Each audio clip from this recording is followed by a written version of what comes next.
안녕하세요. 거꾸로 수업 14번째 수업 시작입니다. 갯벌과 모래사장. 오늘은 해안에 있는 태적대에서 만들어지는 해안 태적 지형에 대해서 공부하도록 하겠습니다. 먼저 왼쪽 그림은 동해안에는 없어요. 간석지 갯벌이 없고, 근데 이런 모래사장 같은 경우에는 동해안은 잘 나타나지만 황남해안도 다시 잘 나타나요. 왜 이런 차이가 생겼을까요? 어제 말했듯이 우리나라는 동고서조 지형입니다. 그래서 동쪽에 이렇게 큰 태백산맥 같은 높은 산이 있어요. 그러다 보니까는 동쪽으로 동해안으로 가는 하천과 서해안으로 가는 하천 어떤 게 더 길죠?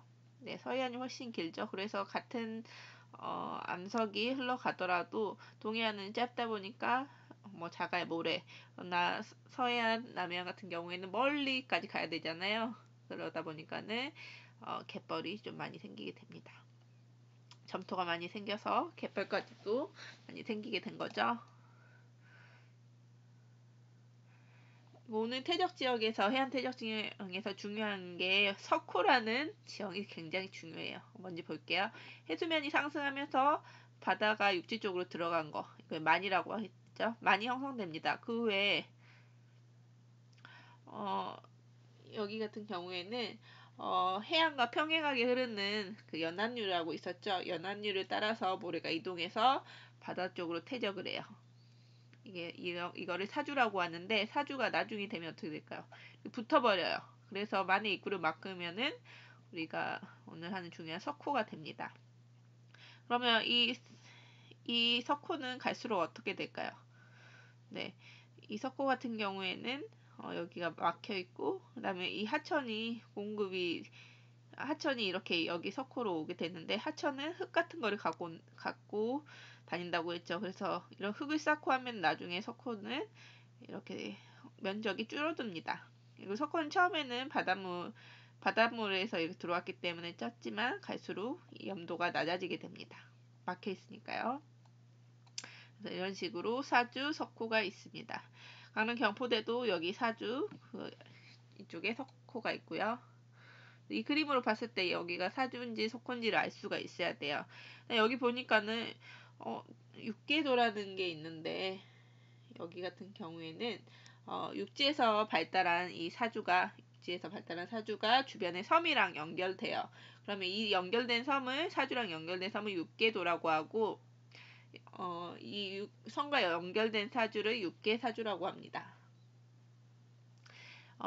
그 다음에 해안사고라는 게 있는데, 모래사 언덕구예요. 이렇게 이 해안사고라는 것은 이 모래사장에서 바람에 의해서 날려와요, 모래들이. 그래가지고 쌓여있는 이 모래 언덕을 사구라고 합니다. 여기 보이죠? 이런 모래사장에서 바람에 의해서 쓸려온 모래가 이렇게 쌓여있는 것. 갯벌입니다. 갯벌, 서해안, 남해안에서 많이 볼 수 있죠. 갯벌은 간석지라고도 불러요. 그래서 머드축제, 유명한 보령 머드축제도 있고요. 그러면 간석지는 이 갯벌은 어떤 곳에서 발달을 하냐? 만에서 잘 발달해요. 그래서 세계 5대 갯벌 안에 우리 대한민국 서해안이 포함됩니다. 보면 이렇게 크게 봤을 때 여기는 서해안 쪽은 이렇게 바다 육지 쪽으로 들어가는 만의 형태를 띠죠. 그래서 더 잘 발달할 수가 있었습니다. 이렇게 다 특징들이 만에 해당되는 곳들이다라고 할 수가 있습니다. 또 우리나라 해안 태적 지형은 사빈을 모래사장이라고 해요. 그 다음에 석호, 이 정도가 중요합니다. 갯벌 했고요. 갯벌이란 거는 민물 썰물의 퇴적 작용으로 민물때 잠겼다가 썰물때 드러나는 땅을 말합니다. 그래서 오늘 하는 거의 포인트, 사빈, 모래 등이 퇴적돼 형성되죠. 사구, 모래 언덕, 사주, 육계도 육계사주, 그다음 석호, 수빙기 해수면 상승으로 형성된 만해 입구에 사주가 발달해서 마늘마가 형성된 호수, 갯벌, 때는 바닷물이 잠기고 썰물 때는 육지로 드러난 지형. 요 정도가 포인트입니다. 여기까지 할게요.